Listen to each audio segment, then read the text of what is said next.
뭔가 좀 트리거가 발생하는 것 같은데, 보니까요. 우주 쪽에 스트레이 아이 같은 경우에 뭐 신호가 기록했더라고 보니까요.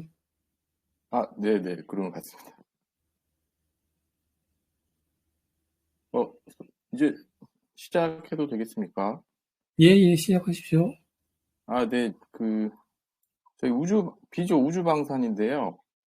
오늘 그 방사능 발표자님이 목 상태가 좋지 않아서 그 텔레그램에 남긴 대로 오늘 우주 쪽만 제가 발표를 하도록 하겠습니다. 최리 형부님께서 말씀 주신 대로 제가 여기 이제 우주하고 방산 관련 주가 있는데 실제 이제 최근까지도 수익률은 방산 쪽이 월등히 높습니다. 오늘 다행히 뭐 세트랙 가이드가 신고가 가서 여기 47% 정도 돼 있긴 하지만 나머지 우주 관련주들은 이제 다 거의 파란불이 들어와 있고 컨택이라든지 항공우주 정도가 이제 연초 대비해서 이렇게 빨간불이 살짝 들어와 있는 상태라서 지금 시장의 관심은 이제 방산 쪽으로 거의 가 있고 우주 쪽은 뭐 예전처럼 관심은 많이 없는 상태라고 봐서 만약에 공부를 한다면 지금이 약간 괜찮은 시기라고 판단을 하고 있습니다. 일단 뭐 발표를 시작을 하도록 하겠습니다.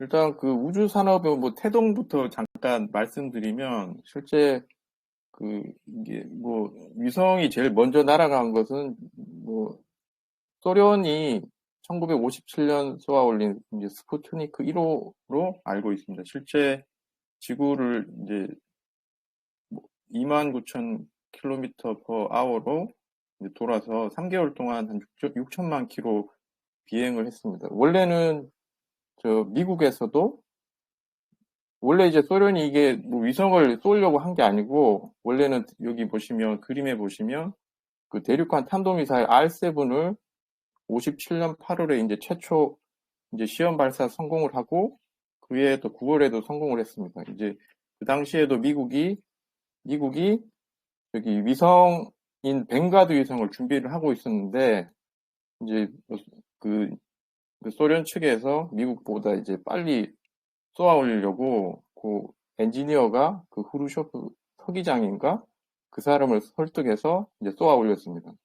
처음에는 미국도 뭐 자기네들이 기술이 월등히 높기 때문에 얘들이 뭐 발사해봐야 얼마 쏠까 이렇게 했는데 실제로 이 위성이 날아가서 그 햄 라디오를 통해서 이게 들리니까 미국이 깜짝 놀라서 이제 열받은 미국이 이제 61년도에 존 F 케네디가 이제 취임하자마자 이제 우리나라는 60년 내에 달나라에 사람을 보내겠다. 이렇게 하면서 이제 미국이 이 우주 산업에 돈을 막 쏟아붓기 시작했습니다. 그래서 실제 69년도에 뭐 우리가 알고 있듯이 그 아폴로 11호를 통해서 닐 암스트롱이 달에 도착을 하게 됐습니다. 이게 이제 우주 산업의 태동이라고 하는데 실제 그 예전에 한 2000년 이전의 산업을 올드 스페이스라고 정의를 하고 그 이후에 뭐 최근에 주도하는 사업을 뉴 스페이스라고 얘기를 하고 있습니다. 실제 이 우주 산업이라는 것이 그 높은 비용을 요구를 하고 높은 기술력을 요구를 하고 있기 때문에 여전과 같은 시대는 국가가 주도를 했습니다.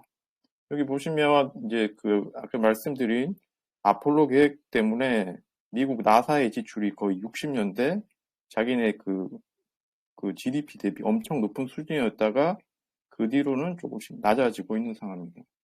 이제 뭐 뉴스페이스를 민간 주도의 우주 산업이라고 했는데 제가 이제 왜 이게 뉴스페이스의 이제 원인이 뭐냐고 하면 자료를 찾아보면 실제로는 중국 때문입니다. 기존에는 뭐 미국, 소련 이 두 나라가 우주 시대를 이제 지배를 했다면 중국도 뭐 뛰어난 친구들이 많기 때문에 1970년도에 얘들이 인공위성을 최초로 쏘고 2007년에 100회, 2021년에 400회 정도 발사를 하게 됩니다. 원래 이 우주 산업이라는 것이 방위 산업하고도 연관이 돼 있기 때문에 다른 나라의 기술 이전을 잘 하지 않습니다. 그래서 이제 중국도 자기네들이 자체 발사체를 위해서 만들어서 위성을 거의 96% 정도를 자력으로 쏘아 올립니다. 얘들이 이제 자국만 한 것이 아니고 예전에 뭐 1대1로 이런 것처럼 자기네들보다 못 살거나 아니면 자기네들한테 좀 우호적인 국가들한테 자기네들의 발사체를 지원을 하게 됩니다. 그러면서 이제 동맹국과 우호국에 자기네들의 발사체라든지 기술을 서비스를 제공을 하고 그리고 중국의 민간 업체들도 이런 서비스를 제공을 하게 됩니다. 이제 그때 비용이 이제 미국의 민간 업체보다 거의 이제 비용 구조가 낮게 되면서 실제 뭐 중국이 이런 우주 산업의 가격을 다운시킨 역할을 이제 하게 됐습니다. 그러면서 이제 그 다른 파트들도 가격이 내려가면서 이제 가격이 많이 내려가니까 민간 업체들이 이제 많이 우주 산업에 진출하게 돼서 이때부터 시대를 뉴스페이스 시대라고 얘기를 하고 있습니다.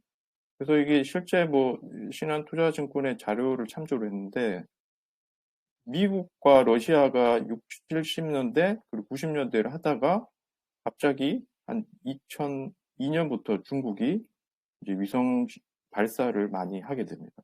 이때부터 아마 뉴스페이스 시대가 시작되었다고 정의를 할 수 있을 것 같습니다. 그래서 이제 미국도 이제 이 부분에 대해서 자기네들이 SPD라고 스페이스 팔로시 디렉티브라고 해서 자세한 내용은 이제 인터넷을 찾아보시면 나오겠지만 가장 핵심적인 부분은 민간 협력 부분에 대해서 강조를 하고 있습니다. 뭐 이제 이 부분은 저희가 한국의 그 우주항공법인가 그 개념을 보면 항공우주 산업이 뭐 이렇게 돼 있다고 정의를 돼 있는데 실제 이제 우주 비행체는 지구 대기권 내를 비행할 수 있는 우주 발사체, 항공우주선, 인공위성 등을 이제 그 저희 대한민국 안에서는 우주 비행체를 정의를 하고 있습니다. 그리고 이 항공우주 산업은 기술 집약형 고부가가치 산업이기 때문에 다양한 분야의 기술이 필요합니다. 그래서 이 우주 산업 쪽에 과학 기술을 개발을 하게 되면 실제 항공, 물리, 수학, 전자, 통신, 소프트웨어 등의 모든 기술들이 필요해서 실제 여기를 개발을 하게 되면 다른 산업으로의 파급 효과도 있게 됩니다. 그래서 이게 자본 집약형 산업이고 이게 아무나 할 수 없고 그리고 기술 이전도 잘 하지 않기 때문에 뭐 저희가 아는 선진국들만이 독자적인 기술을 가지고 있고 뭐 부유한 나라만이 기술을 가지고 있는 상황입니다. 그리고 이제 시장의 전망을 살펴보면 실제 뭐 2022년에는 434조 원에서 2032년에는 915조 원, 연간 7.8% 정도 성장을 한다. 이렇게 되어 있는데 이제 이것은 전망일 것 같고 아마 제 생각에는 좀 더 높이 성장을 할 것 같습니다. 그리고 이제 무인기라든지 뭐 자율주행 시장이 만약에 성장을 하게 된다면 실제로 유선 통신보다는 위성과 같이 끊임없이 통신이 필요하고 그리고 그에 대한 항공우주 산업에 대한 수요가 높아질 걸로 예상을 하고 있습니다. 이게 끊임없이 통신이 된다는 내용이 중요한데 기존에 뭐 이 끊임없이 된다는 걸 가정하면 최근에 이제 각광받는 분야가 저궤도 통신 서비스 분야입니다. 이 부분은 뒤에서도 설명을 드릴 건데 이 부분에 대한 성장이 가장 클 걸로 예측을 하고 있습니다. 여기 보면 위성 통신 사업 중에 위성의 발사라든지 지상 장비 그리고 GEO 정지궤도 저궤도 통신 서비스가 있는데 가장 큰 성장을 예상하는 쪽이 에리어 통신 서비스 쪽입니다. 그리고 이제 각국의 정부 주도에 투자해서 뉴스페이스 시대를 맞아 민간 투자 기업도 좀 많아지고 있는 상황입니다.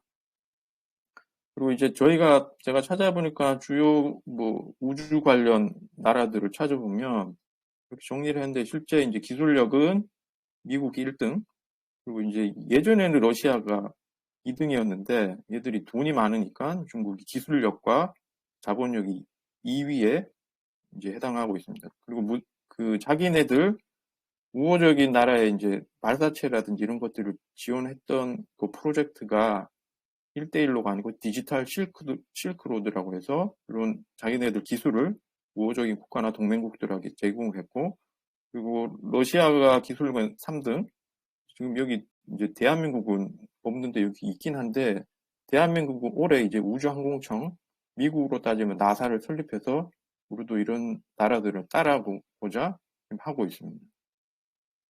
그래서 이제 뭐 국가별 프로젝트를 이제 살펴보면 가장 큰 나라가 미국입니다. 아르테미스 프로젝트라고 해서 달의 그 여신 이름인 아르테미스를 땄는데, 실제 미국은 옛날부터 이제 뭐 유인우주선, 우주왕복선 여러 가지인데, 이제 아르테미스 프로젝트의 가장 핵심은 달에다가 장기적 탐사 및 활용을 할 수 있는 베이스 캠프를 설치를 해서 그 다음에 다음 목적지인 화성을 탐사하기 위한 준비가 가장 큰 목적입니다. 그래서 여러 가지 단계가 있는데 크게 뭐 3단계로 나눠져 있는데, 기본적으로 일단은 달에다가 상업용 탑재체 수송 서비스를 해서 무인 탐사를 실시를 하고, 그 다음에 두 번째 사람을 실어서 보내서 사람을 달로 이제 수송하는 기술을 확보하고, 그리고 달 궤도에 그 우리가 아는 우주 정거장 같은 것들을 만들어서 최종은 이제 달 착륙을 하는 단계입니다. 그리고 장기적으로는 달에다가 베이스 캠프를 구축한 다음에 여기서 조립을 해서 우주선을 만들고 뚝딱뚝딱 해서 나중에 이제 화성을 탐사하겠다. 이런 계획을 가지고 있습니다. 그래서 이 아르테미스 프로젝트는 자기들만 하기가 힘드니까 여러 동맹국이라든지 다른 나라를 이제 가입시켜서 같이 작업을 하고 있습니다. 당연히 이제 유럽도 들어가 있는데, 유럽도 이제 미국 혼자 독자적으로 하게 되면 자기들도 이제 문제가 생길 것 같으니까 유럽도 자기네들 ESA라든지 이런 데서 뭐 스페이스X 대항마인 아리안 로켓을 발사한다든지 베가C라는 고체연료 발사체를 쏘는 것을 목표로 하고 있습니다. 그리고 뭐 여러 가지 공동 탐사 업무를 추진을 한다고 하는데, 아직 실제로 미국처럼 현실적으로 이루어진 건 없고 일단 계획은 하고 있는 상황입니다. 러시아 같은 경우가 원래는 미국과 뭐 중국이 이렇게 협력을 하다가 전쟁이 난 이후부터는 미국하고 유럽이 딱 끊어지면서 이제 중국과의 이제 파트너십을 체결을 하고, 이제 미국과 유럽 쪽이 단절이 되니까 지금은 자체적으로 제가 개발을 하겠다 추진을 하고 있습니다. 기본적으로 러시아는 기술력이 있기 때문에 자기네들이 가지고 있는 뭐 관측 위성이라든지 상업 위성, 탐사 위성 이런 것들을 쏠 예정이라고 하고 있습니다. 실제 대한민국도 나로라든지 누리호를 발사할 때 미국이 아닌 러시아 쪽의 발사체 기술을 쓰거나 발사체를 가지고 와서 사용을 했었습니다. 그리고 중국 같은 경우는 중국이 뭐 우주 굴기를 지속한다고 되어 있는데, 실제로 우주 정거장 쪽에 여러 가지 부속 그 우주선들을 추가로 발사를 하고, 그리고 중국도 뭐 미국의 아르테미스 프로젝트와 같이 그 국제 유인 달 연구기지 ILRS 사업이라고 해서 아르테미스에 대응하는 프로젝트를 또 추진을 하고 있습니다. 그리고 대한민국 옆에 있는 일본도 자기네들 로켓 H3라고 하는데, 기본적으로 액체 연료 2단 로켓을 발사를 해서 얘들도 보니까 뭐 24년 1월에 탐사선 슬림을 보내서 무인 탐사선을 보내서 달 표면에 이제 성공을 해서 세계 5번째 달 착륙 성공 국가로 등재가 되어 있습니다. 그리고 이제 인도도 뭐 모든 나라가 지금 달에 가고 싶어 지금 약간 환장한 것 같은데, 계속 달로 보내는 계획들을 하고 있습니다. 제가 걱정되는 건 인도 친구들이 가장 과학이나 지금 기술력이 미래에는 가장 뛰어날 것 같아서, 여기가 인도가 볼 때 조금 더 나중에 또 더 뛰어난 걸 만들지 않을까 이제 생각이 됩니다. 그래서 이제 뭐 달에, 저도 여기 보니까 이 수많은 나라들이 이미 달에 갔는데 실제로는 딱 이 5개국만 돼 있습니다. 대한민국은 아직 이제 가려면 한 몇 년 더 있어야지 도착을 한다고 하더라고요. 그래서 이제 뭐 기본적인 내용을 살펴보면 뭐 체리 연구님께서 아마 언급하신 적이 있는데, 지구 궤도는 지금 저희가 제일 알고 있던 건 정지 궤도입니다. 정지 궤도는 위성 지구로부터 한 36,000km 그 상공의 궤도를 정지 궤도라고 하고, 여기 떠 있는 위성을 정지 궤도 위성이라고 합니다. 실제 이 그 지구 자전의 속도하고 동일하게 위성이 위치해 있기 때문에 항상 동일한 위치에 동일한 지점을 보고 있습니다. 그리고 중궤도는 위성 고도가 2000에서 36,000km가 되고, 저궤도 이제 최근에 가장 핫한 저궤도는 300에서 2000km 위성 고도를 가지고 있습니다. 그리고 이제 왜 저궤도 이제부터 살펴보면, 저궤도는 실제 여기 보시면 평균 통신 지연율이 10마이크로세크 이하입니다. 실제 통신을 하게 되면 통수신 간에 통신을 하고 수신을 했을 때 지연이 작아야 되는데, 실제 정지궤도 위성 같은 경우 240ms 정도 되면 실제 지연 현상이 발생을 하게 됩니다. 그래서 통신을 위해서는 정지궤도보다는 그 지연이 낮은 저궤도 위성을 더 선호를 하게 됩니다. 그리고 뭐 저궤도 같은 경우는 최근에 민간 사업자들이 많이 진출을 해서 스페이스X라든지 원앱이 이제 스페이스X 같은 경우는 서비스를 하고 있고, 원앱도 일부 지역에서는 이제 서비스를 하고 있습니다. 그리고 저궤도 같은 경우는 위성을 추진력이 낮아 300에서 2000km이기 때문에 위성 무게가 작아도 추진력을 조금만 하면 여기까지 올릴 수 있기 때문에 위성 무게가 가볍고, 정지궤도는 36,000km까지 올려야 되기 때문에 그에 비해서 이제 위성의 무게가 더 무거워집니다. 그리고 이제 뭐 에리오 저궤도를 사용을 하게 되면 뭐 영상 획득이라든지 인터넷 망용으로 사용을 하게 되는데, 보통 이제 저궤도 위성은 통신 속도의 장점은 있지만 이게 공전 주기가 88에서 127분으로 돼서 실제 얘가 그 저궤도로 띄우게 되면 실제로 작은 지역만 커버를 할 수 있기 때문에 뭐 한 대로 쓰지 않고 여러 대를 군집으로 해서 임무를 수행을 하게 됩니다. 그래서 이렇게 되면 그 동일 지점에 대해서 더 자주 방문을 하고, 그리고 여러 개의 위성을 이제 모아서 쓰기 때문에 더 넓은 영역으로 이제 관측을 할 수가 있습니다. 최근에 이제 발사 비용이 감소해서 민간의 그 서비스가 많이 늘어나고 있는 상황입니다. 그리고 저궤도 위성, 정지궤도 위성 이렇게 이제 비교를 했는데, 이제 뭐 장점은 여기 잠깐 읽어보시면 되는데, 이제 단점을 얘기하는 경우는 없어서 단점을 얘기하면, 저궤도 위성은 초소형 위성이기 때문에 실제 위성 자체가 아주 작기 때문에 광학 해상도가 제한이 있다. 이 말은 보통 위성에 렌즈를 끼우게 되는데, 위성이 작기 때문에 그 렌즈 자체가 작아지면서 실제로 광학 해상도도 이제 작게 됩니다. 그래서 실제 위성의 해상도가 찍었을 때 3m에서 5m급 정도의 간격의 구분을 할 수 있습니다. 그리고 이게 위성이 작기 때문에 이제 수명이 한 3년 정도밖에 되지 않습니다. 이제 사업적으로 얘기하면 요 초소형 위성 발사체를 만드는 회사 같은 경우는 이 수명이 작기 때문에 아마 매출이 주기적으로 늘어날 가능성은 있습니다. 그리고 이제 뭐 소형 중형 위성도 정지궤도 위성에 비해서는 짧고, 그리고 이제 정지궤도 위성 같은 경우는 거리가 멀어서 이제 뭐 렌즈는 크게 하지만 거리가 멀기 때문에 해상도가 낮을 수가 있습니다. 이제 위성 시스템 구성인데, 실제 이제 뭐 저도 이제 정리를 해본 거는 처음인데, 실제 위성 시스템이라고 하면 실제 우리가 알고 로켓, 실제 위성을 올리기 위한 발사체가 있고, 실제 발사체 위에 올려져 있는 위성체가 있습니다.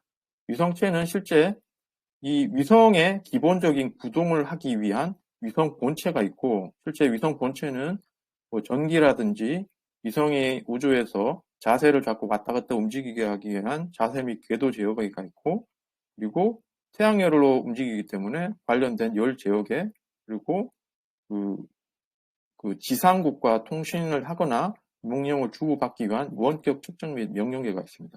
그러니까 발사체와 위성체 안에 위성 본체가 기본적인 하드웨어라고 보면, 실제 탑재체는 위성 본체와는 별도로 어떤 서비스를 하기 위해서 실어져 있는 물체라고 보면 됩니다. 실제 뭐 간단하게 하면 화물 트럭을 발사체와 위성 본체라고 하면, 탑재체는 거기에 실려져 있는 실제 화물이라고 볼 수 있습니다. 그래서 이제 관측 위성이라고 하면 탑재체가 카메라가 되고, 예를 들어 통신 위성이라고 하면 탑재체가 통신 중계기가 됩니다. 그리고 이제 지상국, 뭐 예를 들어 한국의 컨택이라는 회사도 있는데, 실제 이거를 위성을 띄워놓으면 위성하고 지구하고 통신을 해야 되는데 그 역할을 하는 곳이 이제 지상국이라고 할 수 있습니다. 그리고 이제 발사체 이제 얘기인데 이제 이제 발사체가 가장 난이도가 있는 게 앞쪽에서 보면 이제 발사체 중에 추진부라고 되어 있는데 이쪽이 그 위성 우주 산업에서 가장 핵심적인 기술입니다. 특히 어떤 부분이냐면 이제 로켓 엔진을 올릴 때 고체 연료나 액체 연료나 이게 가장 큰 기술입니다. 왜냐하면 이제 이 액체 연료를 써야지 나중에 요거 재활용도 가능하고 한 부분이 있어요. 왜냐하면 이 고체 연료는 추진력을 조절을 할 수가 없습니다. 왜냐하면 액체 연료를 쓰면 이제 추진력을 높였다가 줄였다가 하면서 이제 그 추진력을 더 세게 할 수도 있어서 실제 멀리 나간 로켓의 위성의 경우는 발사체의 경우는 액체 연료를 사용을 하고 있습니다. 여기 나오는 스페이스X라든지 ULA 이런 것들은 다 액체 연료를 사용을 하고 있습니다. 이제 실제로 탑재체 위로 올라가는 위성의 탑재체에 대한 구분을 하면 센서별로 따지면 광학 위성이 있고 그다음에 영상 데이터인 사르 위성 그리고 적외선 위성이 있는데 실제로 광학 위성은 실제로 가시광선이 있을 때 볼 수 있는 위성인데 실제로 야간이나 악천후 때는 보기 어려운 부분이 있고 적외선은 물체에서 방출되는 열을 감지해서 관측하는 위성이고 이제 사르 위성 같은 경우 위성에서 레이더를 쏜 후 이제 반사되는 미세한 신호를 시간차를 처리해서 이제 파악을 하게 됩니다. 그래서 이제 레이더를 사용하기 때문에 주간, 야간 그리고 악천후에도 사용을 할 수 있습니다. 그래서 이제 다음은 이제 저궤도 위성 통신을 설명을 드리도록 하겠습니다. 저궤도 위성 통신은 이제 앞서 얘기한 것처럼 주로 300에서 한 2000km 위에 떠 있는 이제 위성을 통해서 통신을 하게 됩니다. 실제 저궤도 위성 통신은 향후 이제 나오게 될 UMA라든지 자율주행, 스마트 팩토리 기술 구현을 위해서 초고속 초공간 통신이 필요하기 때문에 이런 서비스가 필요하게 되었습니다. 그래서 한 대를 쓰는 것이 아니고 소형의 위성을 여러 대를 모아 군집 위성을 모아서 하는 형태가 주류가 될 것으로 예상을 하고 있습니다. 그리고 위성이 작기 때문에 핵심 소재 위성 및 발사체 제작 기술도 높아지고 있어서 비용이 예전과는 달리 저비용으로도 생산이 가능합니다. 그리고 앞서 얘기한 것처럼 이제 저궤도에 떠 있기 때문에 지연 속도가 짧아서 저궤도 위성 통신 수요도 증가할 것으로 예상을 하고 있습니다. 그리고 이제 위성 통신이 이제 어떻게 커넥션이 되는지 여기 설명이 되어 있는데 실제 유저 단의 단말기가 있어야 됩니다. 실제 인텔리안 테크가 원앱에 납품하는 평판형이라든지 파라볼릭 그리고 스페이스X가 쓰는 평판형 안테나가 존재를 해야 되고 여기서 이제 여기에 있는 안테나에서 위쪽에 있는 위성한테 이제 접속을 하게 되면 인터넷 접속을 하게 되면 그 다음에 인터넷 가까이 있는 위성은 실제로 얘가 바로 처리하는 것이 아니고 얘도 결국에는 인터넷 접속을 하게 되면 지상국 쪽으로 보내야 됩니다.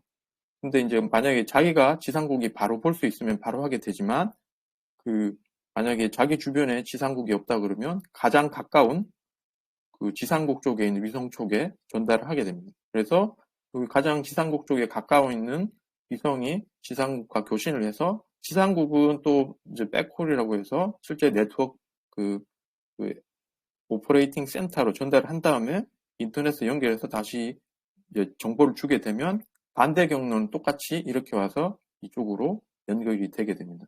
이게 무슨 장점이냐면 실제로는 지금 인터넷은 해저 케이블이라든지 이런 것들로 잔뜩 연결이 되어 있는데 실제 여기 그라운드 스테이션에서 NOC 같은 경우는 유선으로 되어 있지만 나머지 구간은 위성만 떠 있다면 무선으로 다 통신이 될 수 있어서 실제 유선으로 까는 인프라 비용에 비해서는 만약에 저궤도 위성이 많이 떠 있다면 비용을 작게 하더라도 유선으로 했던 통신과 똑같은 효과를 누릴 수 있기 때문에 저궤도 위성 통신이 최근에 각광을 받고 있습니다.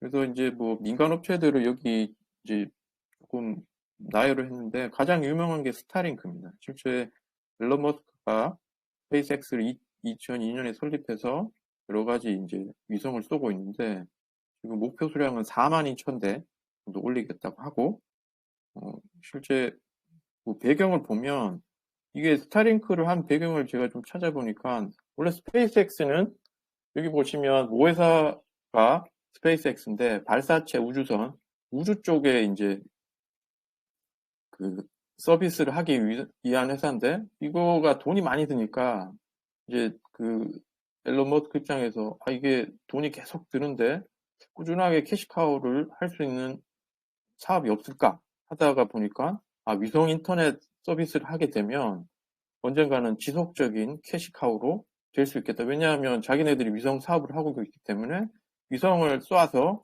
그 위성 저궤도에서 위성 통신만 조금 하게 되면 그것이 또 하나의 통신망을 통한 신사업이 될 수 있겠다. 이렇게 판단해서 이제 스타링크를 이제 출범을 했다고 이렇게 이야기를 하고 있습니다. 그래서 42,000대까지 올린다고 하고 초고속 1GBps에서 초고속 인터넷까지 목표를 하고 있다고 합니다. 그래서 아마 이게 사용자가 늘어나면 이 속도가 이제 저하가 될 수 있지만 그에 비해서 아마 이제 42,000대까지 위성을 쏘아 올리게 되면 그 떨어지는 속도를 위성으로 커버를 한다고 합니다. 그래서 지금 보면 뭐 1세대 위성은 23년 1큐 기준으로 3,400대 발사가 완료됐고 2세대 위성도 초저궤도 실제 이제 초저궤도에 쏜다는 것은 이것보다 낮아지면 통신 속도가 더 빨라지기 때문에 여기 있는 이제 초고속 인터넷 서비스를 위해서 더 낮은 고도의 위성을 발사를 하고 있습니다. 그리고 이제 지원 서비스인데 뭐 요거는 한번 읽어보시면 되고 여기 보시면 대한민국이 서비스 한다 했는데 지금 유럽, 미국, 그다음에 여기 몽골, 일본은 이미 서비스를 하고 있는데 대한민국은 지금 서비스를 할 것이다. 이렇게만 되고 있고 실제로 서비스가 언제 될지는 알 수가 없습니다. 그리고 이제 특이하게 2024년 1월에 다이렉트 투 셀 인공위성 6기를 발사했습니다. 실제 이것을 쓰게 되면 실제로 내 휴대폰에서 직접 위성하고 통신을 하게 됩니다. 아까 보신 것처럼 뭐 위성을 거쳐서 지상국 가서 그렇게 할 수도 있지만 내 휴대폰 자체가 실제로 인공위성하고 직접 통신을 하기 때문에 옆에 평판형 안테나라든지 그런 것들을 세우지 않고 직접 휴대폰이 평판형 안테나를 포함한 디바이스가 되는 것입니다.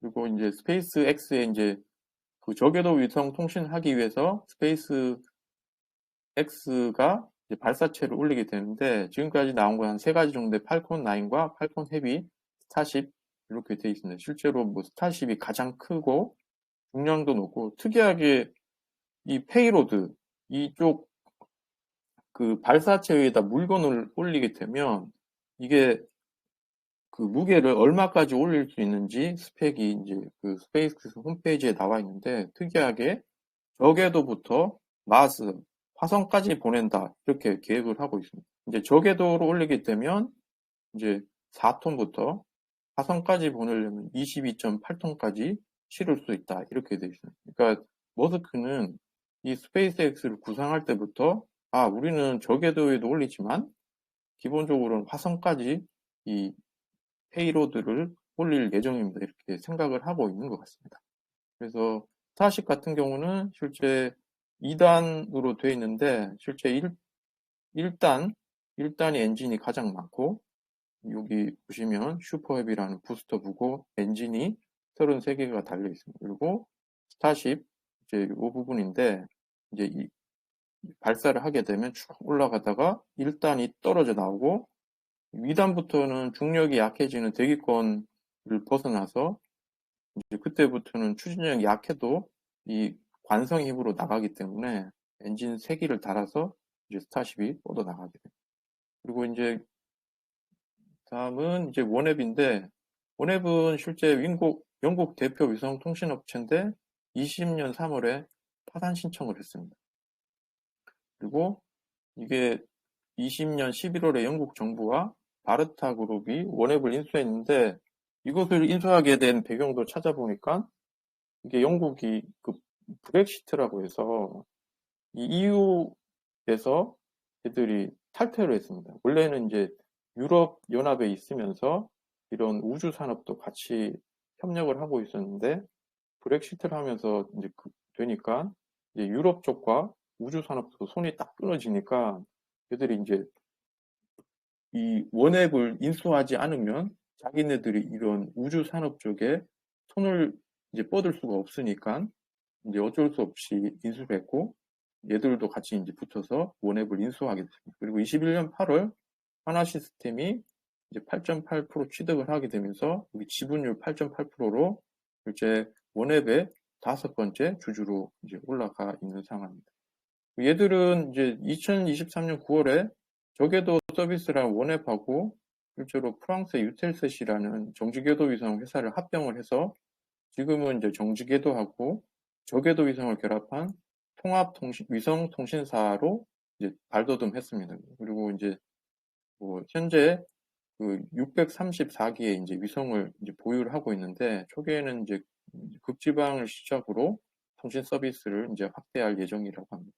그리고 이제 특이하게 원래는 얘들이 그 페이로드를 올려서 그 발사체는 러시아로부터 이제 제공을 받았는데 우크라이나 러시아 전쟁이 일어나면서 얘들이 이제 로켓 발사체를 주지 않으니까 이게 스페이스X하고 이제 위성 발사 계약을 맺게 된 겁니다. 원래는 이제 스페이스X하고 경쟁을 하는 업체인데 얘들이 이제 발사체는 자기들이 어떻게 할 수가 없으니까 스페이스X 쪽에 이제 발사 계약은 이제 맺어오고 있습니다. 그리고 이제 인텔리안 테크라고 이제 쪽 원앱 쪽에 지금 납품을 이제 하고 있는 상황입니다. 그래서 지금 기대하고 있는 것은 인텔리안 테크의 평판형 안테나인데 결국에 인텔리안 테크가 잘 되려면 이 원앱의 회사가 잘 되는지를 봐야 될 것 같습니다. 그래서 여기 보면 이게 소유주 뭐 러시아 거를 쭉 쓰다가 22년 12월부터 팔컨 9을 이제 써서 미국 쪽에서 이제 발사를 이제 하기 시작했습니다. 아마 계속 이 스페이스X 쪽에 그 발사체 서비스를 이용할 걸로 예상됩니다.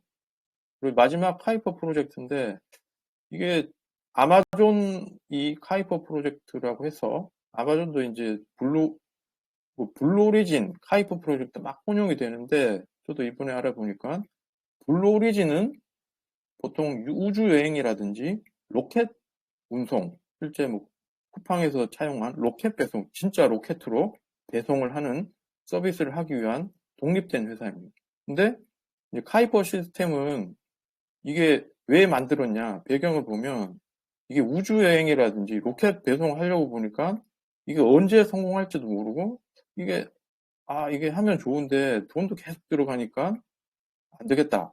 이게 결국에는 우주여행과 로켓 운송에 이 페이로드와 발사체 서비스가 있지만 기본적으로는 발사체 서비스에 대한 수요가 많으니까 그거는 따로 분리해서 카이퍼 시스템을 만들어서 위성을 선별하다든지 제조, 발사체라든지 그런 것들을 운영하는 업무를 위한 별도의 이제 자회사를 만든 겁니다. 그러니까 블루 오리진은 원래 다 하려고 했지만 이거 가지고는 이 회사 안에 다 종속되면 다른 회사들이 여기 안 맡길 것 같으니까 카이퍼 시스템즈를 별도 만들어서 서비스를 제공을 하고 있습니다.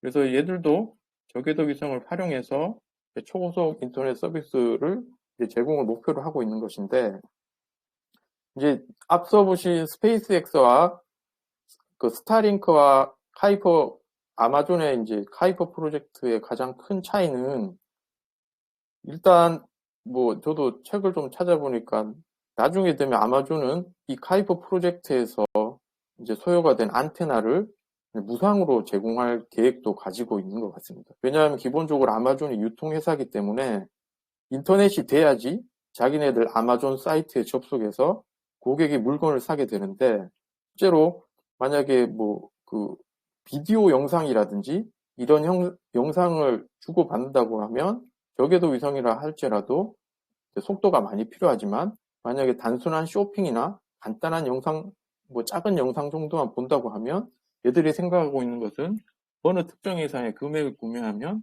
그런 평판형 안테나를 여기 그림 하단에 보시면 되게 작은 형태로 되어 있거든요.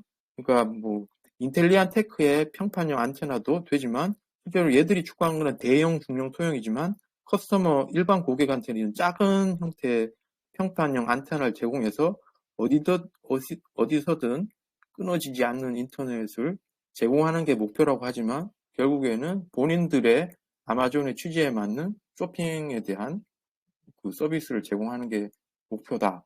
이런 내용을 또 다른 칼럼에서 보기도 했습니다. 저도 이 부분은 읽다 보니까 아마존이 그냥 단순히 돈벌이가 목적이긴 하지만 결국엔 본인들이 이제 추구하고 있는 그 유통 이쪽도 이 저궤도 위성과 결합해서 서비스를 하지 않을까 하는 생각이 이제 들었습니다. 그리고 이제 한국도 살펴봐야 되는데 한국은 아직 뭐 딱히 뭐 이제 우주항공청 만들어서 열심히 하겠다 이런 거 열심히 하겠다 이렇게 했는데 아직 뭐 가시적인 효과는 없는데 결국에는 우주항공 산업을 10% 정도를 이제 점유를 하겠다. 그리고 우주항공 100대 기업을 3배를 배출하겠다고 하고 정부 투자를 대폭 확대하겠다고 하면 이제 우주 관련 기업이 한국에는 그렇게 많지 않기 때문에 몇몇 기업이 아마 수혜를 보지 않을까 생각을 하고 있습니다. 그리고 이제 우주개발진흥 기본 계획이라고 해서 22년 12월에 발표를 했는데 얘는 매 5년마다 발표를 하니까 지금 발표된 것은 2023년부터 2027년입니다.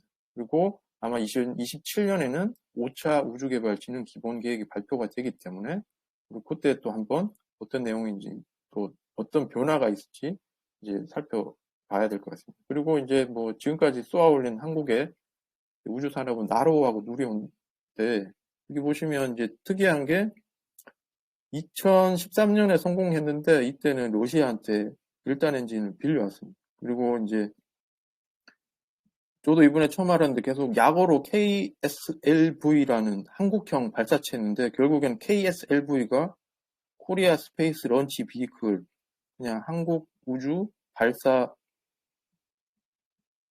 비클 그래서 한국도 진짜 한글로 한국형 발사체 이게 그대로 표현이 된 거였습니다. 가장 큰 차이는 실제로는 그 누리호 할 때는 이 액체 연료로 하는 기술이 가장 힘든데 이거를 대한민국 자체로 다 개발을 해서 지금 쏘아 올린 상황입니다. 기본적인 기술은 러시아 쪽에서 일부 이전을 했다고 하지만 액체 연료를 만든 기술로 해서 자력으로 그 발사체를 쏘아 올린 것은 이제 뭐 우리도 자체적인 우주 기술을 확보했다고 볼 수가 있습니다. 그리고 25년, 27년 9월에 예정이 돼 있으니까 이때도 아마 이벤트 드리븐 형태로 되지 않을까 예상을 하고 있습니다. 그리고 요 이제 우주개발진흥 기본 계획인데 가장 핵심은 저희가 아직은 실력이 딸리니까 반도체 산업처럼 얼른 이제 따라잡는다고 하는데 제가 볼 때 아마 힘들 것 같습니다. 왜냐하면 이 지능 기본 계획에는 지금 딴 나라들은 이미 달 나라에 착륙하고 있는데 지금 32년도에 달 착륙과 임무를 수행한다고 했는데 제가 볼 때는 이게 가능한지가 약간 의문이기도 합니다. 그래서 그리고 기본 계획이 여러 가지 뭐 크게 돼 있는데 민간 주도의 우주 산업을 촉진한다. 그리고 차세대 우주 추진 시스템 발사체를 개발한다. 이것은 하나 에어로스페이스가 지금 체계 기업으로 선정이 돼 있는 상태입니다. 그리고 뭐 위성 시스템 및 서비스를 개발하겠다. 그리고 뭐 저궤도 관측 위성, 한국형 KPS, 그다음에 저궤도 위성 통신 개발한다. 그리고 최근에 이미 사업이 나가 있는 건 425 사업인데 425 사업은 실제로 사르 위성 4기와 2호의 광학 위성 1기에서 그래서 425 사업이라고 얘기를 하고 있습니다. 그리고 탑재체는 하나 시스템이 만들고 이제 탑재체로 하니까 페이로드입니다. 페이로드는 하나 시스템이 만들고 실제로 본체는 한국 항공우주에서 제작해서 24년부터 이제 발사를 할 예정입니다. 이미 한 기는 발사가 됐고 그리고 2호기가 발사, 4월 8일인데 이게 발사가 됐는지 모르겠는데 제가 한번 확인을 해 봐야 될 것 같습니다. 그리고 지구 관측 위성인데 실제로 이 계획에 맞게 이 지능 계획에 맞게 보면 계획은 계속 이제 추진이 되고 있습니다. 오늘 나온 게 초소형 군지 위성 100kg급 1호가 이제 오늘 이제 발사됐습니다. 뒤쪽에서 그 해외 미국 업체를 통해서 오늘 발사가 됐다는 기사가 났습니다. 그리고 이제 한국형 위성 항법 KPS인데 진짜 이것도 되게 중요한 것이 미국이 만약에 GPS를 꺼버리면 저희는 여기 지금 돌아다니는 자동차라든지 GPS를 활용해서 하는 서비스들은 모두 중단이 됩니다. 그래서 한국형 위성 항법 시스템을 개발을 해서 총 8기 위성을 올린다 이런 계획을 하고 있습니다. 그래서 22년에 착수해서 1호기를 27년에 발사한다는 계획을 가지고 있습니다. 그래서 여기 보시면 위성 시스템도 있고 그다음에 감시국, 운영센터, 관제센터, 안테나국 이런 형태의 요소들이 이제 차지를 하고 있습니다. 이게 아마 뒤에서 우리나라 업체 중에 갑자기 생각하는데 그 관련된 업무를 수행을 하고 있습니다. 그리고 위성 발사 계획인데 이제 이거는 한번 내용을 보시면 아는데 오늘 그 초소형 군집 위성 1호기가 이제 미국 우주기업 로켓랩이라는 곳에서 발사체 이름은 일렉트로인이라고 명명이 되어 있는데 이제 발사를 해서 성공을 했습니다. 그래서 여기 보시면 1호가 발사됐고 27년까지 11기를 이제 발사를 할 예정이라고 합니다. 오늘 올라간 이 군집 위성 첫 번째 1호기가 예를 들어 3년간 500km 상공에서 1m급 광학 영상을 찍어서 만약에 문제가 없으면 이후에 여기 있는 한 10기를 더 쏠 예정이라고 합니다. 그리고 그 발사체도 보면 이제 돼 있는데 이제 한국형 발사체 KSLV 이게 적에도 에리오 쪽에 올리는 발사체도 있고 실제로 지금 얘기하고 있는 차세대 발사체는 정지대 궤도까지 올리고 향후에 우주 탐사까지 대응하는 임무를 하기 위한 발사체인데 얘는 여기 그 체계 종합 기업이 있는데 이 두 개 다 하나 에어로스페이스가 선정이 됐습니다. 예전에 한국형 발사체 사업에서는 그냥 참여만 했는데 참여라고 하면 이제 정해진 임무만 수행을 하는데 차세대 발사체 사업은 이제 발사 운영을 제외한 전 분야를 이제 주관을 할 예정입니다. 그러니까 여기에 책임이라든지 권한이 있어서 독자적인 업무를 수행을 하게 됩니다. 그래서 지금 하나 에어로스페이스의 이제 매출 비중을 보면 아직은 방산이라든지 다른 분야가 많은데 실제 우주 분야는 자회사인 세트랙 I를 통해서 매출이 나고 있지만 아직 이제 큰 매출 비중은 아닌데 이게 여기 보시면 이 차세대 발사체는 우주 산업에 있어서 가장 중요한 부분이기 때문에 하나 에어로스페이스가 향후에 이게 저는 항공과 우주를 계속 같이 갈지 아니면 이 중요한 분야이기 때문에 별도의 그 아마존처럼 자회사를 세울지 약간 그 부분은 조금 캐스천이긴 합니다.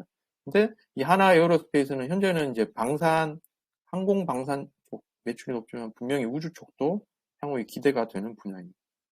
이거는 한번 읽어보시면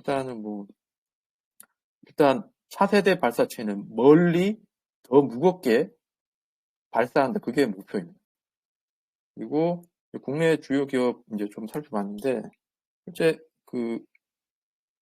이게 시가총액에 있어서는 한국 항공우주가 가장 큰 회사입니다. 세트랙 I는 하나의 에어로스페이스 자회사로 페이로드 쪽 개발을 하고 지상국에 있는 관제 소프트웨어를 이제 개발을 이제 하는 곳입니다. 그리고 AP 위성 같은 경우는 말씀드린 한국형 KPS 개발 프로젝트에 참여를 하고 있고 이제 위성통신 단말기 탑재체 지상 장비들을 만들고 있습니다. 그리고 여기 지상국 쪽에 지금 최근에 작년에 이제 상장한 컨택이라는 회사가 있는데 여기는 8개국 10곳에서 지상국을 이제 운영을 하고 있는 상황입니다. 그리고 캔코아 에어로스페이스인데 이 부분은 이 회사는 우주로 등록이 돼 있지만 실제로 PTR인가? 그 MRO 쪽이 많고, 이제 그 우주 및 항공기에 사용된 원소재 매출 비중 20% 정도 되고,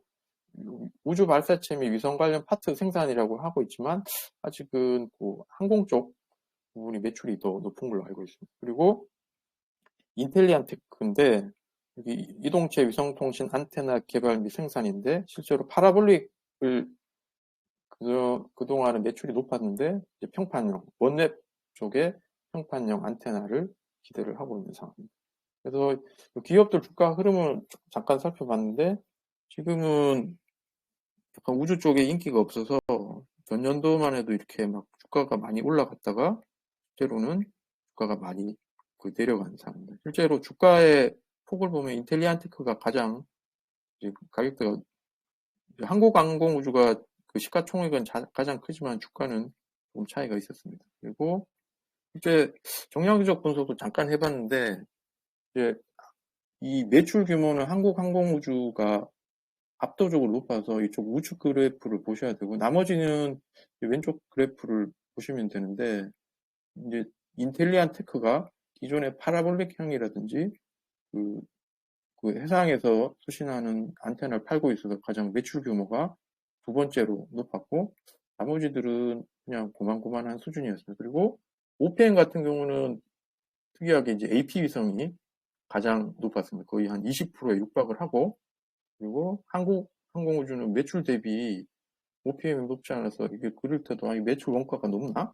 그렇게 생각을 했는데 실제로 보면 여기 매출 원가율을 보시면 인텔리안 테크라든지 AP 위성은 타 업체 대비 매출 원가는 낮습니다. 근데 이제 여기 인텔리안 테크와 AP 위성의 판관 비율은 높은데 이게 다 연구 개발 비용이 높은 상황이에요. 그래서 여기 보시면 파란색이 인텔리안 테크인데 인텔리안 테크는 매출이 높고 그리고 OPM도 고만고만한데 이게 연구 개발 비용이 높으니까 이게 좀 매출 원가는 낮지만 연구 개발비가 높다 보니까 실제는 OPM이 낮은 상황이고 AP 위성 같은 경우는 실제 그 매출 규모는 그다지 썩 다른 기업에 비해서 매출의 절대값은 높지는 않지만 얘들이 매출 원가 자체가 많이 낮습니다. 그래서 AP성은 연구개발비가 조금 타 기업에 높다 하더라도